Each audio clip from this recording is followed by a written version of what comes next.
Hey, it's Sarah from Indivisible Utah County. This training is a little bit of a different one because it's about a project outside of my work with my Indivisible group that taught us a lot about what does and doesn't work for rapid response networks, as many of us in Utah are looking at starting to set these up in our own communities to protect people from ICE brutality, maybe to coordinate mutual aid, a variety of reasons why rapid response networks are really important to have. But the question is, how can we make them safe? How can we make them effective? I don't have all those answers, at least not today.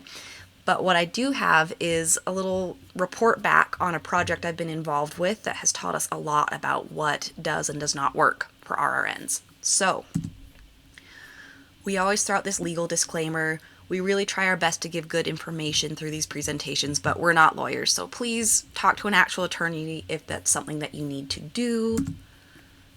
But let's talk about BURRN, the Brave Utahns Rapid Response Network.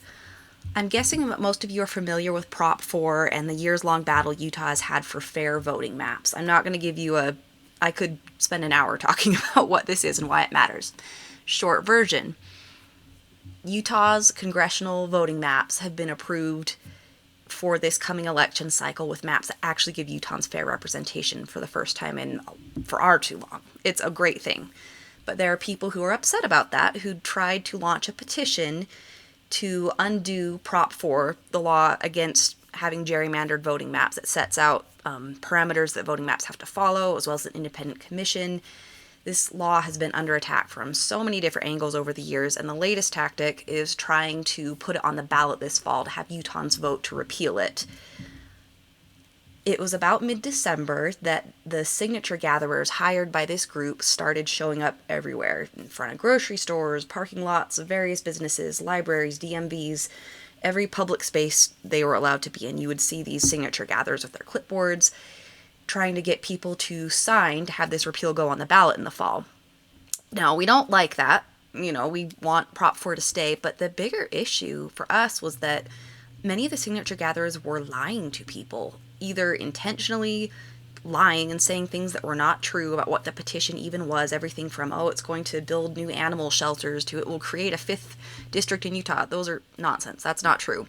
And some of the people gathering signatures were just so poorly trained they couldn't explain it in a clear and accurate way. So we have this huge rampant problem of all these paid signature gatherers trying to get people to sign this petition and saying things that were not true. So a group of us volunteers decided we would stand near signature gatherers whenever we could with big old signs that said decline to sign and a QR code to the actual text of the law. And as people were going to sign, we'd say, hey, before you do, can I tell you more? We would urge you not to and explain. So it was an awesome project, and I helped set it up because I care about fair voting maps, but also because I noticed this was around the time when I was starting to think a lot more about creating trainings and trying to provide education for Utahns who care about keeping us safe from ICE. Here's one of our volunteers with a decline to sign poster and a signature gatherer you can tell looks very happy that someone is there talking people out of signing. The thing that I was noticing was that if we had a group of people who were all together in a group chat and we said, hey, there's a signature gatherer at this location, go there were some parallels with ICE watch and rapid response. There was uncertainty where and when these signature gatherers would show up, but patterns existed, right? We knew hotspots, places they tended to be. So there were patterns, but again, we never exactly knew. We had to set up things like patrols and have people looking out for activity there. We needed people to get to the scene quickly. The sooner someone can get there with a sign, the fewer people will be misled into signing the petition.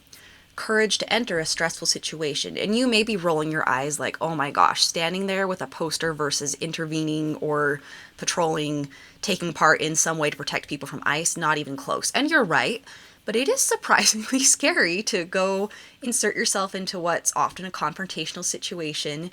We were really kind of shocked at how verbally aggressive and abusive some of these people were. Both the signature gatherers and people walking by who didn't like what we were doing. We had police called on us repeatedly by primarily the signature gatherers, occasionally someone in the community. It was stressful. We needed an effective communication network. We had to have a way to let people know where to go and when and get them there quickly. We needed to vet members for safety. Again, not anywhere near the extent as you would for keeping your community safe from ICE, but we needed to make sure we didn't have bad actors in the group who were trying to sabotage what we were doing. And interactions with occasionally hostile law enforcement personnel. As we mentioned, we had signature gatherers call police on us constantly. And with few exceptions, police would actually show up and be like, hey, you guys both have the First Amendment right to be here in a public space. Don't stop calling police, which always made us smile a little bit inside. But it was stressful, to have multiple police vehicles show up. We had some volunteers in Park City where I think like 6 police cars showed up when someone called police on them. That's stressful, especially in these times when we don't always know if law enforcement is going to act within the law and be on our side. And yeah, there were times when law enforcement showed up and was hostile, and we had to stand our ground and tell them that we had the First Amendment right to be there. All things that will help. All the people I feel like who participated in BURRN are going to be better prepared to be effective members of some sort of ICE watch and response community because of the things we had to do as we set up this group and as we participated in it. So I want to share those with you guys. When I first began this, I believe that I just didn't know what I didn't know in a lot of areas. I had hoped that we would set up BURRN and then the day signature gathering ended, it would be like, sweet, now we're done doing Prop 4. These groups we set up are now ICE Watch groups. For a variety of reasons, this copy-paste process I had hoped for is not going to happen. Why not? BURRN had to file as a legal entity, a political issues committee, to collect donations. It became way bigger than we had ever envisioned, which was really cool. People started donating to us through Venmo. And once you collect a certain amount of donations, you legally have to file as a PIC to participate in a political issue with that much money coming in. And then those have to be disclosed to the Lieutenant Governor's office, whole thing. We made sure that everything was done legally and above board. So that's something we didn't see coming. Signature removal became more of a need than anticipated. We had thought, oh yeah, we have this finish line. Signature gathering ends on February 15th, and then February 16th, we flip into ICE Watch work.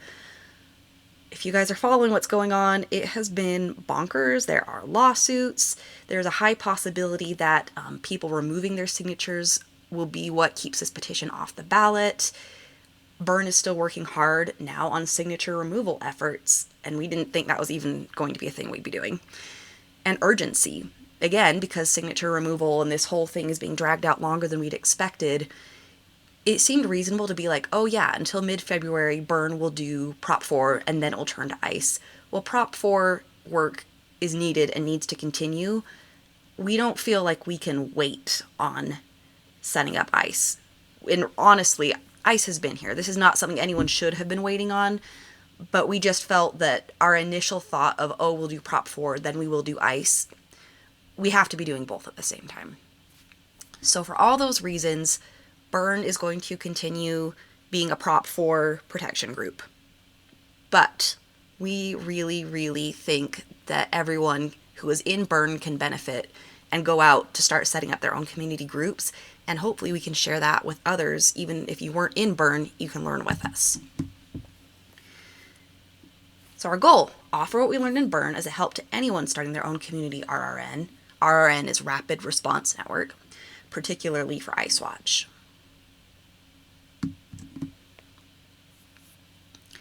Now let's talk a little bit about what platforms to use. A lot of us, we text our friends, we Facebook, Instagram message people, and it's really easy and convenient, especially if most of your friends are already on Facebook or Instagram and whatnot. This, even since we first started BURRN in December, has become more and more crucial that you use secure places, programs, apps for any of your communications. We set up our groups in Signal. Signal is an app. It's free. Many of you are already in it or aware of it. It's a messaging app. It basically functions just like texting on your phone. But a few important differences. It's end-to-end encrypted, which means everything you send and do is much more secure. It's not secure enough to discuss, military plans. Hello, Pete Hegseth. but it's the best available option for the general public trying to do things to message each other in a secure way.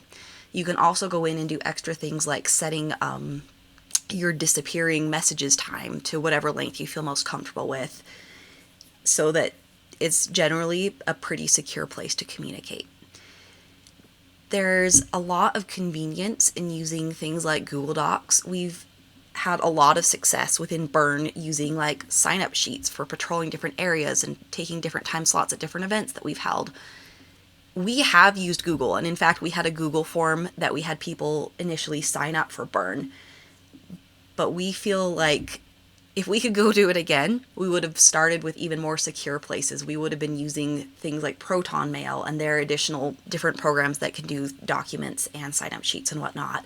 There's also an excellent one called CryptPad where you can set up things like sign-up sheets, spreadsheets. We highly recommend using these and getting away from anything that is owned and run by Google or Meta, because if something were to be subpoenaed, if law enforcement wanted to look at your communications, all bets are off if it's owned by Google and Meta. Your information is much more likely to stay secure if it's within something like Signal, CryptPad, Proton. So we strongly encourage anyone setting up any kind of community network, please use these, or perhaps there are additional ones that you know of and we would love to know too, but these are broadly available ones that we would recommend. Now, I mentioned that we had a Google form. We did feel like we needed to vet members. We couldn't just open this up to the general public because within my work with Indivisible, we've had a few experiences where we thought, oh yeah, let's create a Google form for volunteers to sign up, which is great because it can get a lot of people, but you also get a bunch of awful, snarky people trying to just troll you, as well as potentially people who could wish to cause you harm. So that's not ideal for any organization. That's not acceptable in any form for some type of community response group. So the way we set up BURRN, we had a Google form for people just in our main large group. And the Google form had some questions about, what's your name? How can we contact you? Are you on Signal? But one of the biggest, most important things was, how did you find out about this group? That was very helpful to us, because what we would do, we would go through and look at this person, any social media we could find, do an online search just about them generally. And so combined with all that, if there was nothing that flagged them as suspicious, it was really helpful. Oh, so-and-so in the group is their friend. They can vouch for them. We could check in with them, be like, hey, David, is Rita really a good person that you would recommend being in our group? She mentioned you. And he'd say, oh yeah, that's great. So we'd say, perfect. So then they would be allowed into the Signal groups. We had very little problems considering we had over 500 people submit Google forms. Just a little bit over 400 of them ended up being put into the Signal groups, and I believe 5 total were eventually removed. More as a precautionary thing because things were said or done that felt a little off to us. We didn't actually have any problems that we know of. So considering, 4 people out of 400 ended up maybe possibly being an issue, that's pretty good security-wise. I feel like it was certainly sufficient for our work in BURRN. However, 99% as far as we know is not acceptable. Of course, you do the best you can. Maybe there's no such thing as 100%. But what I will say is that we, within BURRN, also had smaller groups of leadership, people who were making our plans, figuring out what areas of Utah do we need to send the most volunteers to hold events in and cover signature gatherers. All of those things that potentially would be a problem if they were leaked to bad actors. These were all people that we knew, had built relationships with in real life, whether that was over the course of working with them in BURRN or from other groups we were involved with. We had zero problems whatsoever with any type of information being put out there that we didn't want to be with those groups. It's a difficult thing because this slows growth. I mean, if you just blast out to the entire internet, hey, anyone in Salt Lake City who wants to help sign up here, yeah, you're going to get a lot more people. But it's so important to have secure people, even if that means you grow more slowly. So we would highly recommend, as you begin building any type of ICE response group, start with people you know in real life. And then, maybe your neighbor who you know and trust has a sister-in-law who lives a few blocks away, who they know and trust and can vouch for. That person can be added. Someone in the group must be able to personally vouch for every person who is in that group. You may come up with additional protocols or procedures that you feel make things even safer, but that at a bare minimum is what we would recommend as you build community groups. And here's the thing that sounds really trite, but we've said this before, we'll say it again. Get to know your neighbors. Do you know who lives next door to you? If so, great. Do you know who lives 2 doors down? Do you know who lives 3 doors down in your apartment complex, wherever you are? Get to know your neighbors. Find out who is a trustworthy person by knowing them in other contexts. And second of all, get involved in local resistance orgs. I just put up a variety of awesome causes, places, groups you can get involved with around here. This is certainly not an exhaustive list, but for me, there are a lot of people who I know and trust because they've been in my Indivisible group. They've volunteered for things over the course of months. Maybe they keep coming to overpass actions and you know them from weeks and weeks and weeks of showing up on an overpass every Saturday, right? This is a really good way to determine people who are on our side, aligned with our cause, and who both are trustworthy and dependable, who will show up when they say they'll show up. So, huge plug, if you aren't already, get involved in all the local organizations you can who are doing this kind of work or correlating, work related to what we're doing, people who are likely to care about ICE and our immigrant community. Another huge thing, and many of these things should have been obvious, right? But something that we learned from BURRN is there are many different roles people can play. Some people have legitimate concerns being like, I could never be in any kind of physical proximity to ICE because of my documentation status, because of my health, because I'm a sole caretaker for someone who, if I get detained, it's going to be a terrible situation.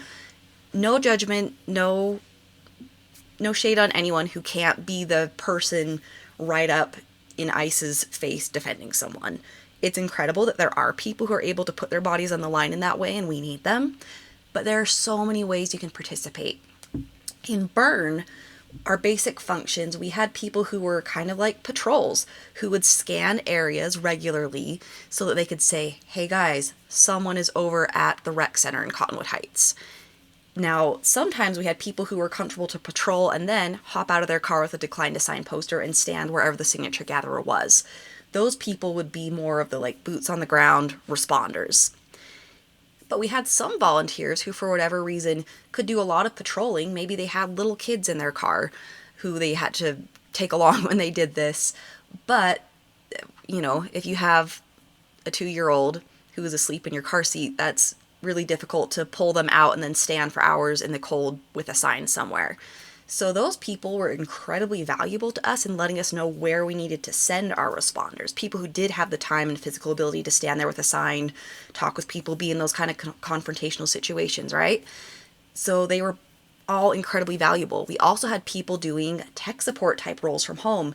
You might have been to burn.org. If you haven't, go there today. It is an incredible website built by a volunteer, someone who had that skill set for us.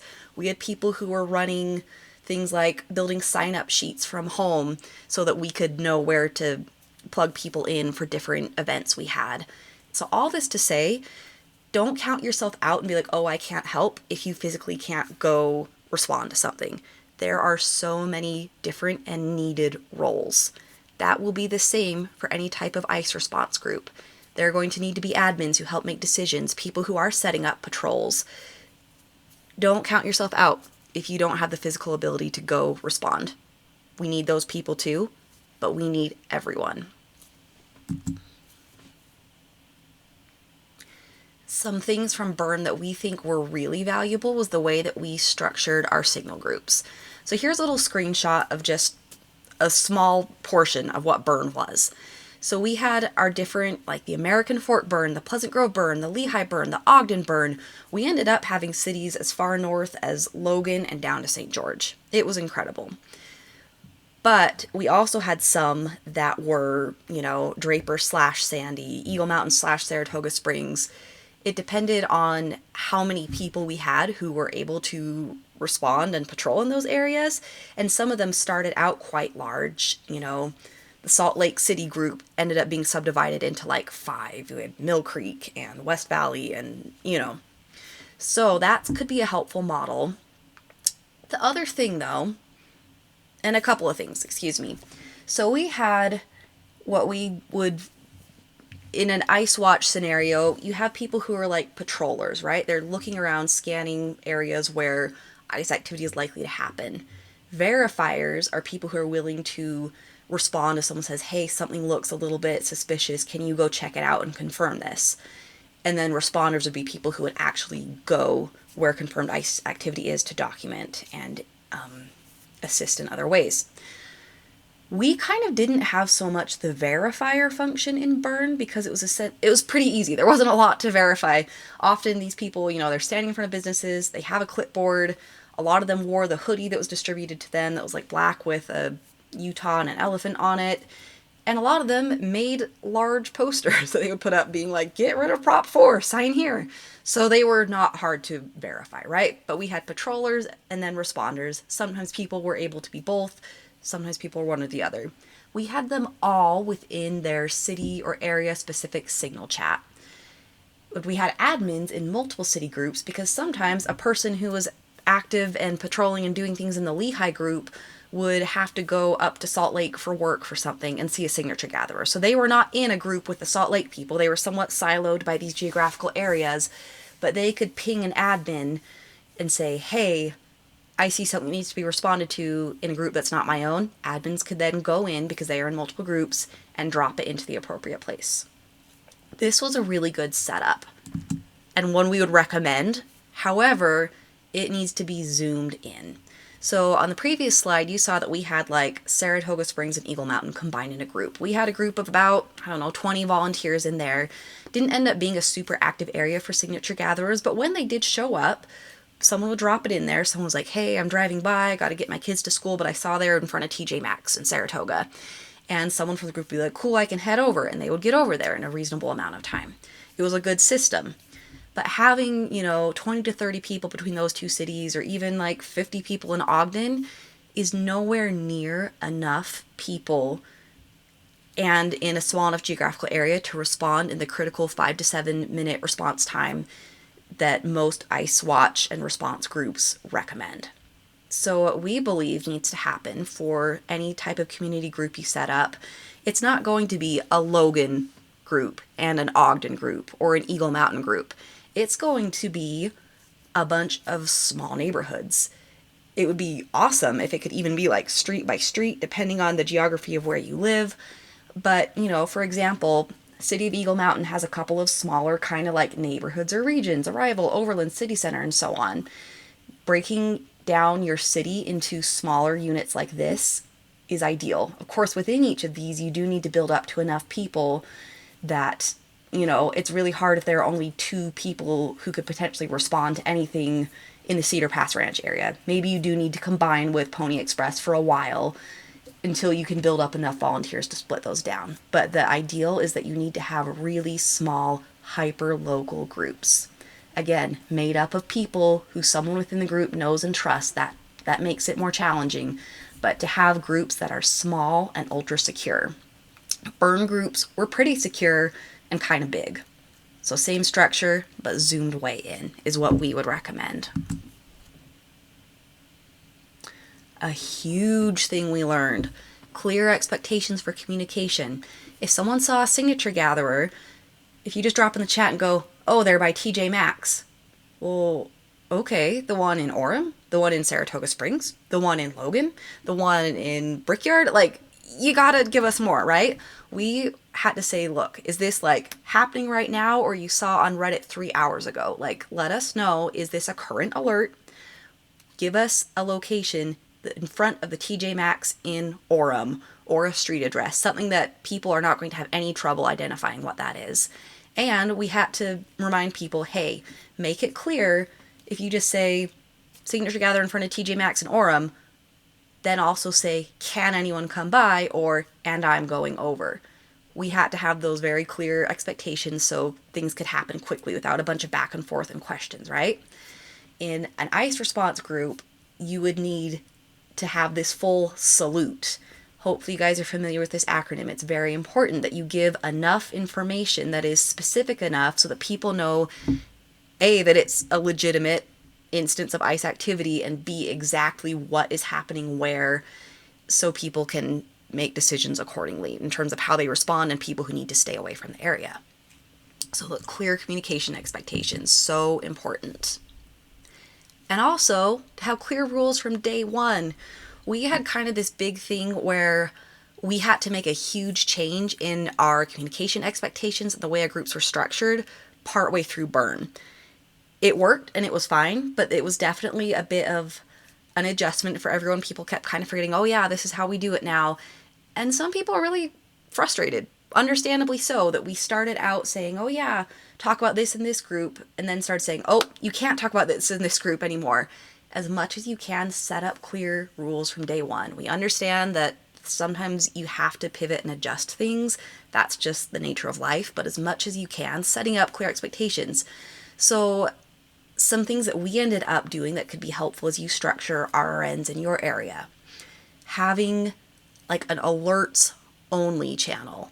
This is only saying there's a signature gatherer in front of this store, and then any pertinent discussion of I'm going over, can someone else, I can be there in 5 minutes, etc.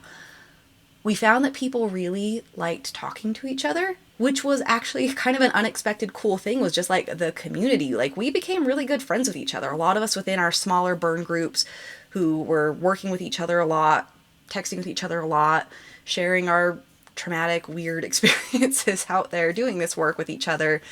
It was really cool and powerful to see how deep our relationships with each other became.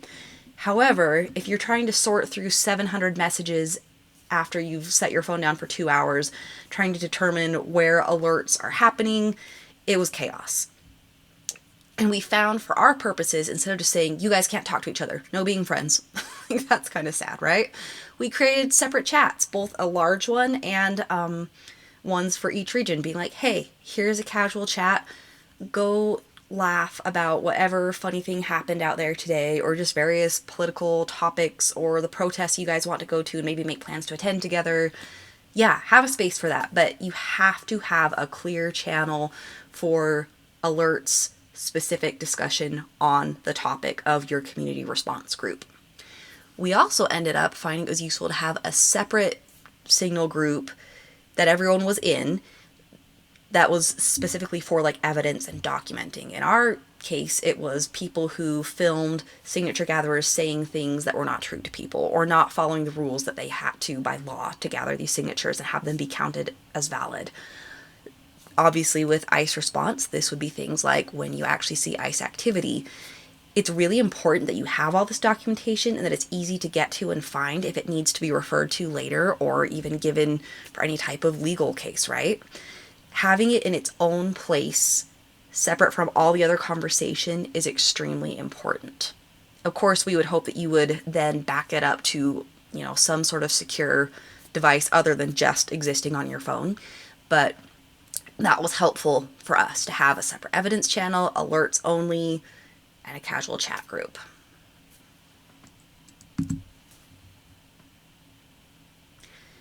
And then this cannot be overstated how important it is for everyone in the group to have some KYR, know your rights, and de-escalation training, and just set expectations from the get-go. Knowing what your rights are as you were to interact with ICE or law enforcement is so important. The same, though of course we understand the magnitude and scariness is dramatically less, but with signature gathering, we had people who were furious that we were filming them, and we would have to calmly say, Utah is a one-party consent recording state. We are in a public place. I am part of this conversation. I have the right to record you. No matter how much they would yell and shout at you and call police on you for it, we knew what our rights were. So it was not a scary thing, well, a less scary thing, to have them call law enforcement on us and show up, and we could make that same calm statement to the police officers that showed up, and they would be like, yeah, you're correct. Occasionally they would push back on it, and we knew what our rights were, and eventually another officer would come verify that for us, and the hostile law enforcement officer would have to back off.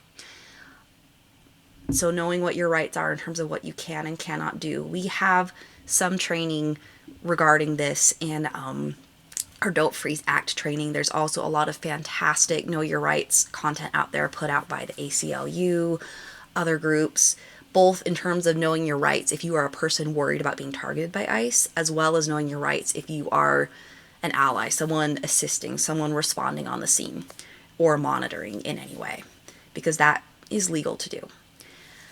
And de-escalation, oh my goodness, just the idea that some people chafe at like, oh, we need to be nice to everyone. We say, well, no, with everything that's going on, the time for being nice is past, da, da, da. And like, I hear you and agree with you, but de-escalating situations keeps everyone safer. It's not about, oh, I need to be kind to this terrible individual who's doing a bad thing to someone that I care about in my community. It's because when things stay de-escalated and less violent, everyone is much more likely to go home physically and emotionally safer. So a good response that we had for this was to have a training from the outset that we told everyone that signed up for the group, go through this training, you need to watch this. It's an hour, but take an hour, grab your favorite snack, and you need to watch this so you know what our protocols are, what our expectations are, what your rights are while you're out there, basics on how to keep everyone safe. That was a huge deal to have that initially. We ended up partway through having a 2.0 version where we tweaked some things as we learned more. And we also actually had a weekly Zoom where we would just gather, address any issues that had come up in the past week, questions for people who were new. This was incredibly valuable, and there's no way we would have been able to do our work as effectively and safely as we did with people adhering to the expectations that we set for security and safety if we hadn't had these constant touch point conversations. So that doesn't mean it has to be Zoom necessarily, but having some way where from the outset all of your expectations and protocols are made clear to people, and then ways to periodically make sure those are being followed and understood by group members. That was critical to everything that we did in BURRN. So what do you do now? You go out there. You start quietly talking to people you know and trust in your immediate geographical area. And you say, hey, we're looking at setting up a group of people. We need people of all different levels of comfort and ability, whether it's patrolling areas where we worry the ICE might be, whether it's actually going to respond, whether it's people who could go and verify what's happening, but then would like to get out of that physical area. There are so many roles. There's mutual aid that needs to happen. Can we set up networks where people will know if there's someone in the area who needs their children to be taken to and from school, rides to and from work, groceries delivered, errands run if people don't feel safe leaving their homes? We need to set up these networks. We need to get to know our neighbors, both the people who are safe and trustworthy and dependable, who could help respond in any of these ways. We need to know people who are at risk, and we need to build relationships of trust with them. We really hope that some of these things that we learn from BURRN can be helpful. We also hope to provide ongoing support, as hopefully many of our BURRN members are some of the people who lead out in your community to form these groups. That hopefully they're people that you come to know and trust and can work with, and that can be really valuable leaders for you or teach you how to become a valuable leader as well. This is what we learned in BURRN. We learned so much in BURRN, but these are the things that we think are the most pertinent to setting up these groups in your communities.